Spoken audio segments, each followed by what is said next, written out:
came into the arts and culture a bit later on in life. In 2014, I participated in the Earhart Festival, and I would have been on the floats, dressed up and stuff, and that was really good fun, really good crack. That would have been my first experience really since a child, and I loved that. And then the following year, then in 2014, I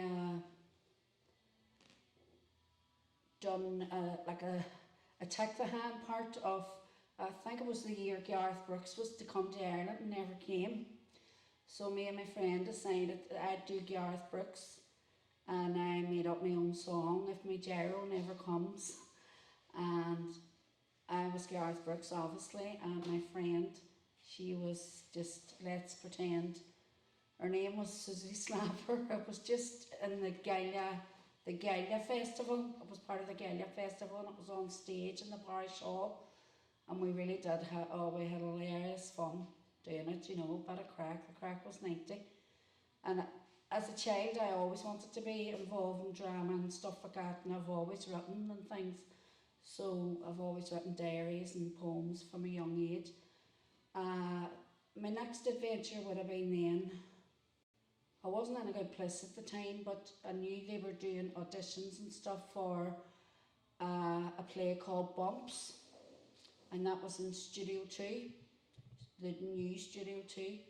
And I went up there. I didn't really have any confidence at the time, and I did practice when someone sort of dropped out, that I was there for a good few months, and it got me out meeting new people, and it was a new challenge, but I wasn't ready for a part in Bumps, and that's really how I got involved with Studio 2. I would go up some days, I would suffer with a couple of different illnesses, so there's times I wouldn't be capable of committing to stuff, but I've been up, and given that I was up there at Christmas and give them a hand, for the Christmas. Twas a week before Christmas. They were doing like a whole theme on Christmas at Studio 2, and all the people up there are just amazing.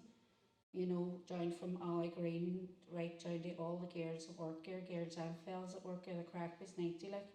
And I would go up sometimes when it's coming up to St Patrick's Day and help them with getting costumes ready and all. I was to take part in the Halloween festival this year, but I found it too much, especially with the cold weather and stuff. It just wouldn't have been for me, honest. It wouldn't have been a good recipe. So, and then last year, 2018, I joined Jean Dunn. She's the coordinator of this wee acting group, The Bunkers. It takes place in the sandwich company in the bunker, and it really, I just love all the gang, and it really brought me out of my shell. There's such crack and such challenges because you're just doing all these wee different things, and then that I'd always craved this kind of stuff. I'd be a bit of a drama queen myself, and I think through starting the acting group, it sort of separated the ego from the personality,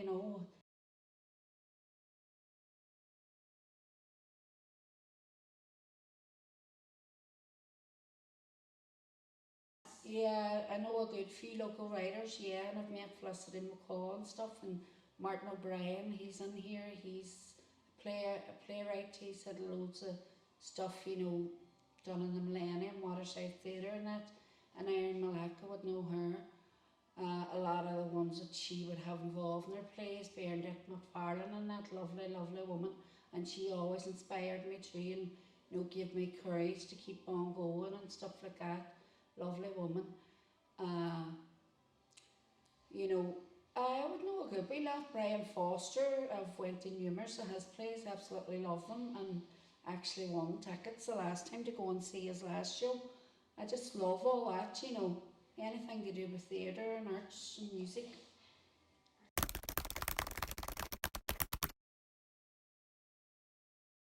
My son Kevin, he was 23 years old. He he was 6'2", He was 14 stone. He was a big softy, a big softy. Now, he'd had a troubled life. He really did. He was young when his daddy died tragically as well. So I think that he always grew up a bit, yearning for that.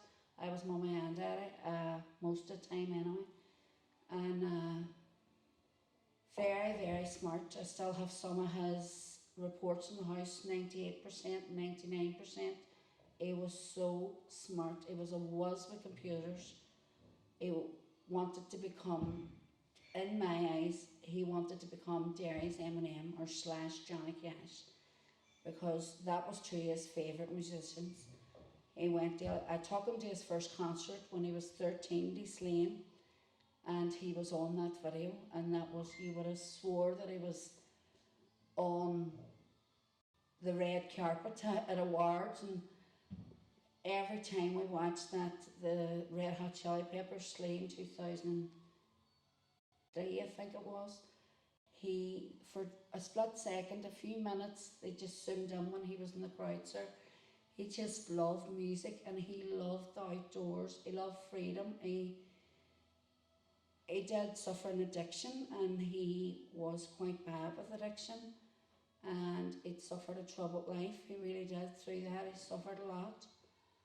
Although the one thing that I do hold on to deeply and greatly is that for the last 9 months of his life, he was completely free of that. And the last 6 weeks, he had come home to live with me, and we were doing absolutely just talking and laughing, and getting him down to live in the house, so that if anything happened to me, he would have a home. The memories were great. There was never any TV on them last 6 weeks. It was always him looking after me, cups of coffee, cups of tea, breakfast in the morning. He was writing recipes, and he was getting his life back and top notch, And it was an Egypt as well. He was always up to something, mischievous, very mischievous. It would have been the life and soul of a lot of parties, I've been told. A lot of parties, and a lot of the laughter came out as well at his wake. Derry wakes, they're always hilarious. There's so much sadness, but there's always so much laughter. And the thing was at his wake was that a lot of the things that he got hidings for and grounded for was that he took the rap for his little brother, Patrick, and he just idolised him. They might have fought like all brothers do, had their ups and downs, but he idolised him, he really did. Even down to when Kevin died, I'd lost Kevin on the 7th of May. I'd lost my grandson on the 7th of April. I'd lost a brother from suicide on the 7th of October. And even turning around that number 7 took years. And one day I was sitting and I thought, well, 7 has to change. And I thought, on the 7th day, God rested. Turn it round to that. Look what he created in them 7 days. And look what you can create. And with God's help and your hard work and determination, I will do it. Because I'd known from about 18 months after he passed away that I wanted a book. And someone actually done a different book when I suggested this. But anyway, that's irrelevant. Because that was a collection of poems from about a whole lot of people. My book was solely about Kevin. And okay, within that book of poetry, you do see it, but I want to keep his memory alive. He was such a young, inspirational child and inspired a lot of people, and even yet, of him in taxis, they would say, oh, you that wee Chinese man, so I hear. I still have his CD, my wee boys play it, and it's class. And I'd be, oh, really? Do you really? And I just think that's brilliant, when you hear stuff like that. But I wanted for his memory, and also the difficult part that he won't be here to celebrate his 30th birthday. So I want to do something special for him. And I can't phone him and say happy birthday or whatever. So this is will be his 30th birthday.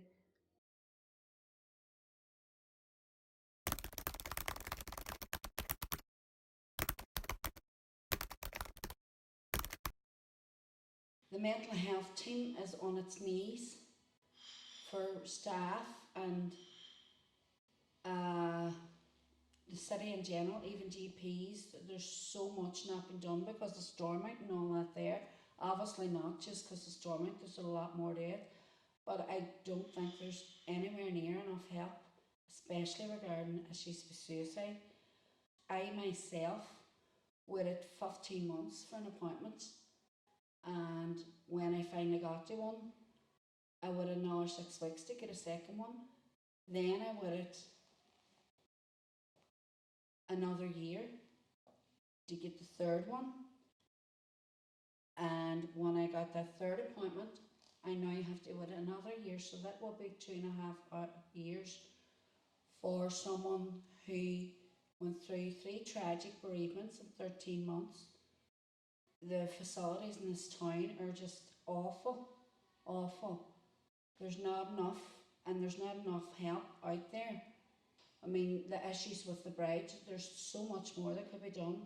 I mean, they put up all fencing for different parades and things, which cost so much more money, but they wouldn't put them up, you know, on the bridges and things. And I think that's something that it would prevent, it would possibly save lives. But people do have to help themselves too, so they do. You know, they have to reach out. It can't be an answer because it's a long term problem. So it is. And when someone actually does commit suicide, it's their pain has been passed on to the family left behind. And okay, they've suffered a lot, but there's so much help out there that can, you know, there is, like you do have Samaritans and different groups, CEST and different things, but it's waiting too, and people don't have the money and facilities at times. I think it's harder for men because there's very little, and I know that there's been a few men support groups set up in the town, and I think people need to be going to them and opening up and talking, or even going to someone, a priest or whatever, to pray, you know, because it's okay to not be okay. And the thing is, it's about having that illness, but finding the courage to go and get help for it, because there's no shame in getting help. None. All that stigma is lifted, I think, now from years ago. You know, addiction in the town is serious, unbelievable, and again, everything I've just said there now regarding suicide, it's the same with addiction. I mean, I know that it's a horrible illness. I watched a few members of my family have it, and I don't think there's anyone in Derry that hasn't got a member of the family or someone that they know that has suffered it on one level or another. But it's the same there. They're almost treated like second class citizens in the hospitals and doctors and things like that, because I think they just look at and go, oh well, they don't want to help themselves, and that is an illness. And people do need to reach day, you know, places like that and northerns and things like that. But Derry definitely needs a centre, big time. I do believe that they need a much bigger facility because it has to stop.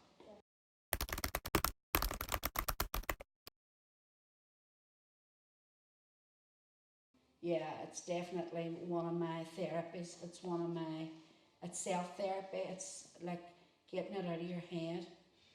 When I write, there's like a release. If I'm very stressed or very emotional, or I love time on my own and time to write. So it is. So I do. I love that creative part of. It's like releasing whatever feelings is inside you when you put a pen to paper.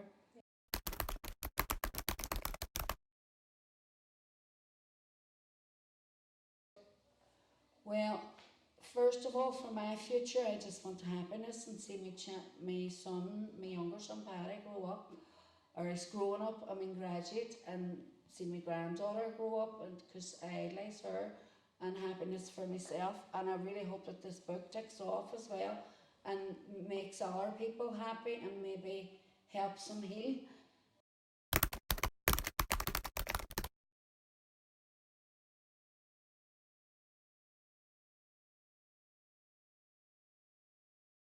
I hope that storm can get together and that all our people will listen and reach out for help, because there's nothing that, if you think about the word me and change the M upside down, we, when there's one person, you can't do it alone, no matter what you're fighting in life.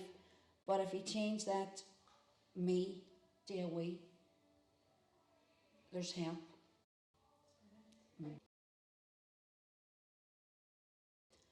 Slow me down, Lord, because I love you so. Slow me down, Lord, it's way too early to meet with you, I know. The more I share, perhaps, the less I have some days. These shoulders feel like 10 tons of lead weight laid upon them. Slow me down, Lord, for I am totally an empty shell within. I'm shattered, broken, helpless. Does anyone truly see me within? Pity I couldn't go and recycle myself in the blue bin. But only I can slow down, Lord. Yet I'm asking for your help for myself. I'm a wounded soul journeying towards recovery, yet needing blessings and miracles. I know you're the boss of us, but can you help? I'm trying to slow down, Lord. I can't seem to grasp a balance. I'm escalating from one extreme to the other. I so miss my son and I miss my big brother. I'm tugging them reins, and Lord, gentle steps I'm trying to take, and taking one at a time. I know you'll help me, Jesus. Someday again I will